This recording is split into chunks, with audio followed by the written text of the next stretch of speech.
So we'll now move on to the vCentre installation. So to do that, we've got our VMware VCSA appliance here. And double click that.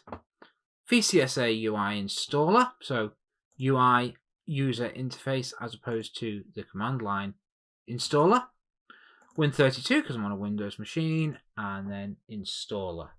And we get this wizard. I'm going to install. And I'm going to start through. Now, I'll just pick up on this external platform services controller, just because it may come up if you do the vSphere 6.7 exam for your VCP. Previously, there was an option to deploy this platform services controller, which separated some supporting roles from the vCentre server that are used by other vSphere and VMware products other than just vCentre. However, with vCentre 7, they have removed the option to separate that platform services controller.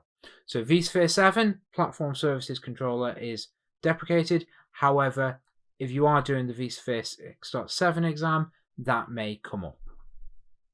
We'll go next. Again, we're going to accept the terms of the license agreement, which we do, of course, read in full every single time. Now, in my case here, the wizard has remembered the host because I've been through this process a couple of times while getting ready to record this video. But you'll just put in the IP address of your host there, the username, and the password for the host. Again, we get the certificate warning that we're used to seeing now. We say yes. Again, just because it is a self-signed certificate. And we want to give it a name for the VM. Now, I'm just going to shorten that down to vCentre just for ease. And we set a root password on the virtual machine itself. Now, this is not what we will use to log into vCentre. It's just for the management of the virtual machine that this wizard is going to deploy on our host. And I'll show you that in more detail once this has been deployed. Next, we need to select a deployment size, and we can see here we have some guidelines about the sizes of these deployments. Now, if you're looking at this table and thinking 415 gigabytes of disk seems like a lot for a lab environment, well, yes, you're right, it is.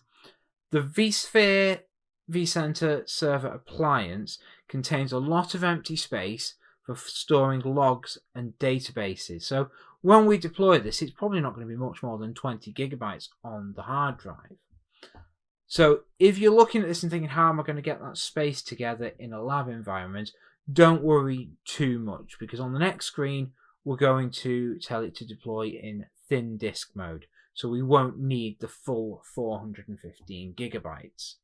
What is more of a challenge though is the RAM. It does need 12 gigabytes of RAM, which could be a challenge if you're doing a lab on a workstation which may only have 8 gigabytes of RAM.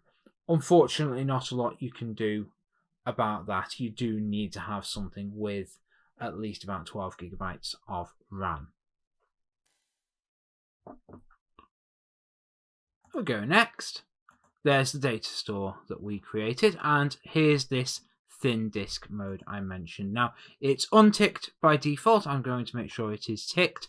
So what this does is thin disk mode creates the disk but doesn't allocate all of the space until it is actually consumed within the operating system. So as I said, we're going to be deploying a 415 gigabyte virtual machine for vCentre server, but most of it is empty space for the database and log files. So there's not really any point in having all 400 gigabytes consumed in this lab environment. Now, the downside to thin disk mode is if your virtual disk space on the data store is consumed, then vSphere can no longer allocate disk space to this virtual machine. So at this point, this virtual machine thinks it's got 400 gigabytes, but all of a sudden the host is saying, no, I haven't got any space to give you anymore. And at that point, the virtual machine will go into suspend mode and you won't be able to get into it anymore, which is going to be a pain in the backside for a vCentre server, because that's the way you get into the hosts to resolve a problem like that. So I wouldn't suggest thin disk mode in a production environment, certainly not for your vCentre server. However, we're going to use it in this lab. And then we have our network settings, and you can see here again, this is where that VM network port group that we've looked at on the host comes in. So you'll notice that management network port group isn't there because it's a management port group. But this VM network is a virtual machine port group, so it's where our vCentre server virtual machine is going to be connected to the network. And a little thing to watch out for here, if you specify an FQDN, a fully qualified domain name, then one of the steps the vCentre server installer will do is verify that it can resolve that through DNS. However, in my lab environment, I haven't yet got a DNS server, so I'm going to find that it fails verification.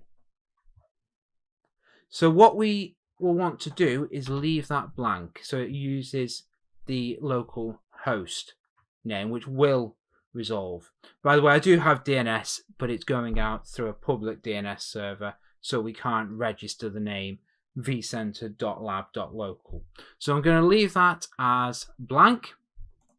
I go next and finish. And that's now going to connect to our host. We'll take a quick look at what the host is doing. And we can see here now a few tasks appearing, including create VM. So that's going to take a little while to install. So whilst that's installing, we'll go and take a look at some of the things that we can do with a vSphere cluster through vCentre server.